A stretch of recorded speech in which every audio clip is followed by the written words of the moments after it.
After months of a war in Ukraine that's going very badly for Putin, Russia unleashed a wave of airstrikes on Ukrainian cities today, including the capital, Kiev, directly hitting civilians and infrastructure. Ukrainian officials say 14 people were killed and 97 were injured. One of the blasts in Kyiv almost hit the city's iconic glass bridge while a pedestrian was walking across it, as well as a playground in the city.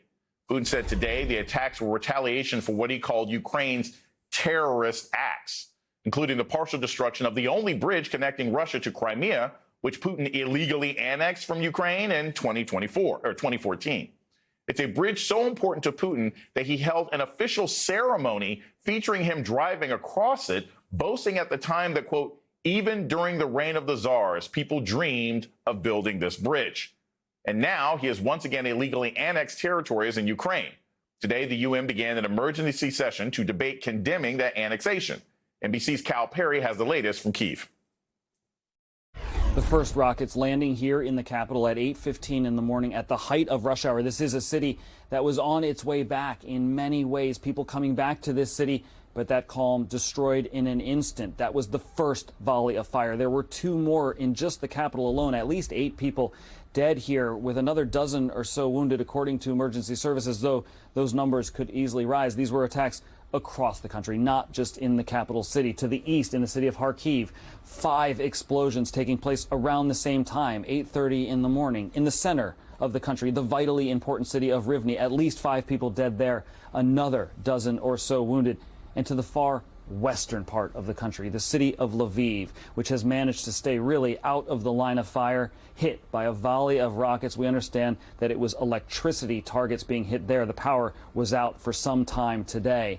And in the capital city tonight, things are tense. People have taken shelter. They're taking cover wherever they can, including in the subways underneath the city. The mayor here says there will be rolling blackouts. The electricity grid was really brought to its knees by these attacks, so these rolling blackouts will try to prevent a larger crash of the electricity grid. The lights behind me are off, not just to save that grid, but in the hopes that there won't be further strikes in the coming hours. Sobering and sad. Thank you, Cal Perry. Joining me now is former U.S. Ambassador to Russia, Michael McFaul, and MSNBC International Affairs analyst. Thank you so much for joining us, Ambassador.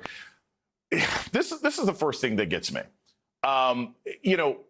This isn't asymmetric warfare. So Putin calling the defense of one's own homeland, Putin calling the Ukrainians terrorists, doesn't seem to make any sense. But I'm curious, who is that rhetoric for? Is it for international arms dealers that want to supply Russia? Is it to appease populist and right-wing people on Russian television? Because I don't think anybody's definition on the far left or the far right could say that what Ukraine is doing is terrorism, right? Great question. Most certainly it's not terrorism as far as I'm concerned. I'm not an international lawyer. I want to be clear about that. But the attack on the bridge was to stop a critical supply line to soldiers moving up through Crimea to fight around Kherson. That's a target. By the way, they targeted during a time when the least amount of traffic was there, right? So they were, it seems to me, whoever did it, and we don't know who did it, were going out of their way not to target civilians.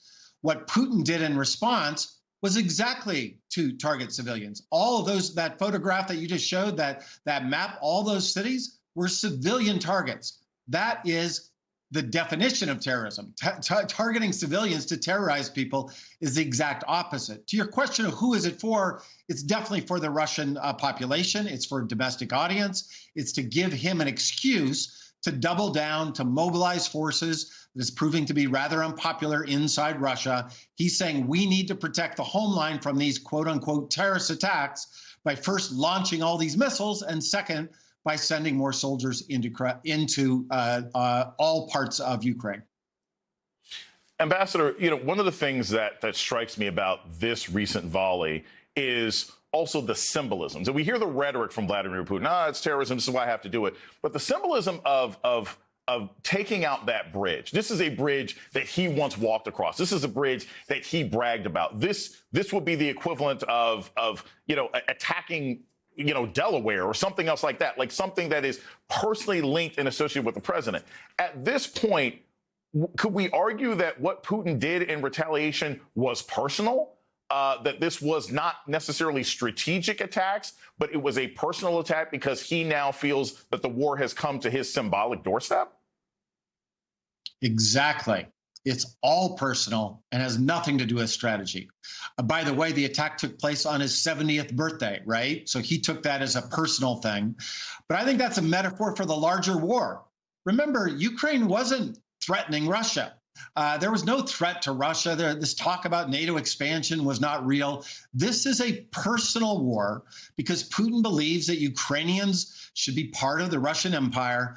They're just, Russians with accents, as he said before he invaded. This is a personal, a completely personalized war.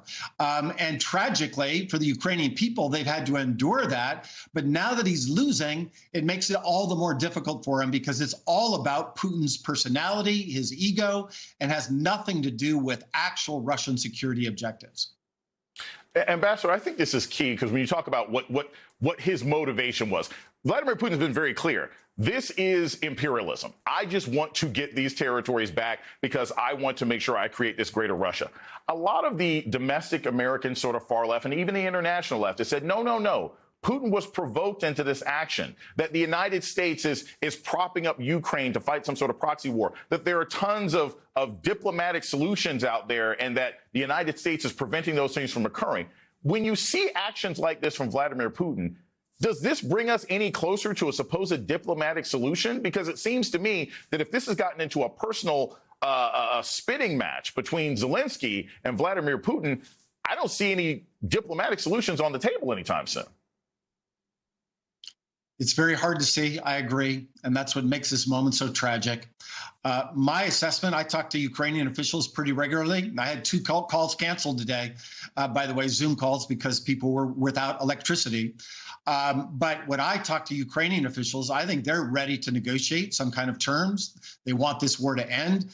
After all, their people are dying every single day. But it's also very clear Putin does not want to negotiate. This is a war of imperialism. I mean, think about it. If after decolonization in Africa, the French or the British or the Portuguese came back 30 years later and say, we were just kidding about Angola for Portugal. We were just kidding about Algeria for the French. The British saying, we want to take Nigeria back. That's the apt metaphor here.